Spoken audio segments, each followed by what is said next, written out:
ان اللہ ملائکتہ یصلون علی النبی یا ایھا الذین آمنوا صلوا علیہ وسلموا تسلیما۔ نماز ظہر۔ سبحان اللہ، دنیا میں سورج بہت ہی روشن کرا ہے۔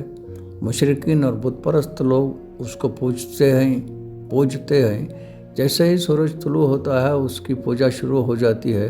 سورج کی روشنی دوپہر تک بڑھتی جاتی ہے، لیکن دوپہر کے بعد وہ زوال پذیر ہوتا ہے یا ڈھلنے لگتا ہے۔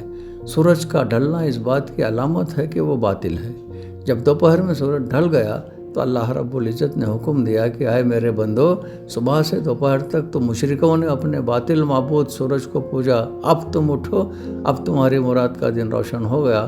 تمہارا خدا جو کہ ہمیشہ ایک ہی حال پر قائم و دائم رہنے والا ہے، اس کی عبادت کرو، یعنی ظہر کی نماز پڑھو۔ یاد رکھو، کفار پر سورج پرستی کی وجہ سے غضب نازل ہوگا اور تم پر ظہر کی نماز کی وجہ سے رحمت نازل ہوگی۔ نمبر 2، حضرت ابراہیم علیہ السلام حکم الہی سے حضرت اسماعیل علیہ السلام کو ذبح کرنے کے لیے مکہ معظمہ سے مینا تک لے گئے اور قریب دوپہر کے آپ نے حضرت اسماعیل علیہ السلام کو ذبح کرنے کے لیے لٹایا۔ اس وقت حضرت ابراہیم علیہ السلام کو چار فکریں لاحق تھیں۔ ایک، حکم الہی پر پوری طرح سے عمل کرنا۔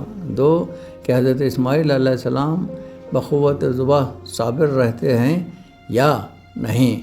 3، اسماعیل علیہ السلام کی والدہ کو کیا جواب دوں گا۔ 4، کہ بی بی ہاجرہ تنہا جنگل میں بیابان میں رہ کر کس طرح عمر بسر کریں گے، مگر اللہ رحیم و کریم نے ان کے سارے غم دور کر دیا اور ذبح کے وقت اسماعیل علیہ السلام کی جگہ دمبا رکھ دے کر حضرت اسماعیل علیہ السلام کو بچا لیا۔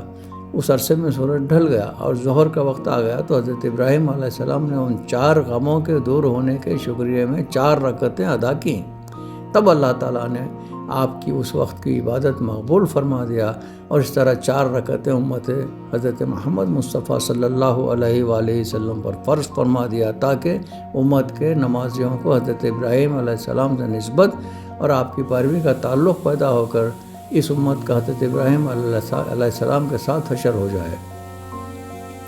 3، حدیث شریف میں وارد ہے کہ جو شخص ظہر کی نماز پڑھے گا، حق تعالیٰ اس کے جسم کو آگ پر حرام کر دے گا اور وہ دوزخ میں نہیں جائے گا۔ 4، حضرت ابراہیم خلیل اللہ علیہ السلام جب غار سے نکلے تو انہیں چھوٹی سی عمر میں ہی معبود حقیقی کی تلاش تھی۔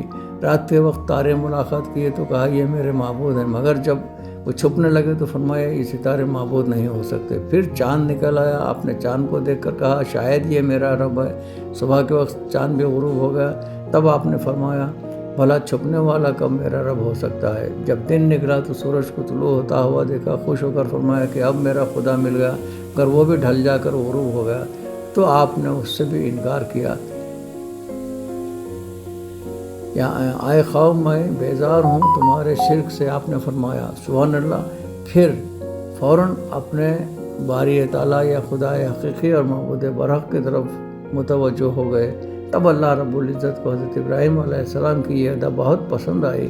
پھر پسندیدہ بات اپنے پسندیدہ مخلوق کو عنایت فرمائی کہ عین سورج کے ڈھلنے کے وقت امت محمد صلی اللہ علیہ وآلہ وسلم پر ظہر کی نماز جو کہ کامل موحدانہ عبادت تھی فرض فرما دیا، تاکہ ظہر کی نماز پڑھنے والوں کا حشر حضرت ابراہیم خلیل اللہ کے ساتھ ہو۔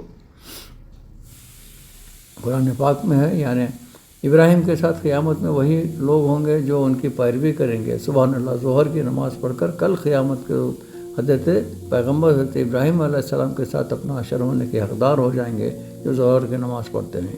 اللہم ارزقنا وجہ النبی۔ ان اللہ ملائکتہ یصلون علی النبی یا ایھا الذین آمنوا صلوا علیہ وسلموا تسلیما۔ مرزا چشتی صابری نظامی۔